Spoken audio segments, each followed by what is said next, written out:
What is up everybody, my name is Pete and I play music. So I have been playing guitar now for more than 15 years, that's more than half my life. And I've been making guitar videos on YouTube now for more than 7 years, I think. Let me check. Alright, so I've just checked and my first upload to YouTube is dated the 24th of August 2012. So that's 7 years and 11 days exactly, I think. So over those last 7 years and 11 days, I've played lots of different guitars, lots of different pedals, lots of different amps, even a can of Spam.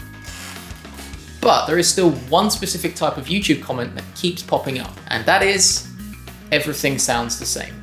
Or more specifically, that distortion and digital effects makes everything sound the same. It's all studio magic, right? But is this accurate? Let's get to the bottom of this. I'm going to take 5 of my guitars that are wildly different from each other, with different woods, different constructions, different pickups, everything that in theory should make them sound very different from each other. Then I'm going to play them all in a song and see what's what.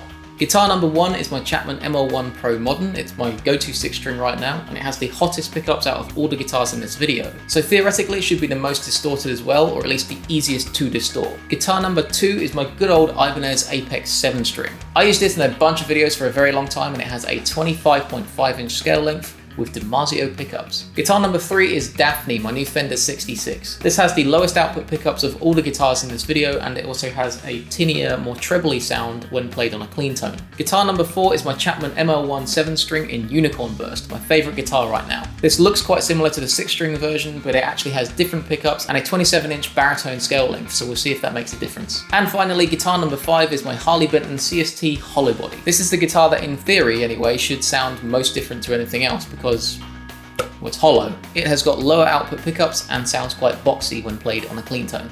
So that's the guitars, but what about the distortion? Well, I was just going to use my regular amp, my PV6505, which is sat over there, but that's no fun. No, I realized that if I was going to do this properly, I needed something bigger, something better, something truly, truly legendary. So I got myself the daddy of all distortions, the memeiest pedal around, the Boss Metal Zone. Also, if you saw a sweaty dude running across London last week looking for a Metal Zone at the last minute, that was me. So distortion is on 10, naturally, what other settings are there, and everything is set up, but before we jump in, I just want to say a massive shout out to all of my patrons over on Patreon who help make these videos possible. You can get tab and exclusive extras for all my videos over on Patreon. All the links to that are down below if you're interested, but right now, does distortion really make everything sound the same?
Well, that wasn't what I was expecting at all. Turns out the critics and the trolls might actually be right about this, because I heard basically 0 differences at all, at least in a mix. I'm super surprised, I don't really know what to say. That was not how I imagined this video going. Clearly, there's some truth to this. Listening back to these individually, there are some differences, but they are so subtle that they basically just get buried and lost in the mix. Here is the Chapman ML1. Here's the Ibanez Apex. Here is the Fender 66. Here's the Chapman 7-string. And here's the Harley Benton hollow body. They all sound pretty full and thick, especially considering they're played through a friggin' Metal Zone, but for whatever reason the distortion is kind of just leveled it out, and in a mix especially, you kind of just hear a single tone. The most noticeably different tone came from the Harley Benton hollow body, and again, perhaps that's to be expected because it's hollow and the rest are all solid. But even then, it's just such a subtle difference. If I were to do this again, I think I'd probably ditch the metal zone and use a tube amp instead. They have a more natural feel, even at high gain levels, that might help retain some of the original characteristics of all the guitars. Basically, the metal zone is a big hungry distortion monster and it eats tone for breakfast. So, does distortion make everything sound the same? Kinda, yeah. At least it did in this setup where I used the metal zone. Alright, that'll do it. Before I wrap up though, I just wanted to say a big thank you. I just reached 200,000 subscribers, which is bonkers. That's a lot of people, and I just wanted to say a big, massive, huge, humongous thank you to everybody who's watching and subscribing. Thank you. As usual, the subscribe button is up there. Hit that and turn on notifications if you want to see more videos. Patreon is up there. Consider checking that out if you want to see tab and extras for all my videos. Thank you for watching, and until next time, my name is Pete, and I play music.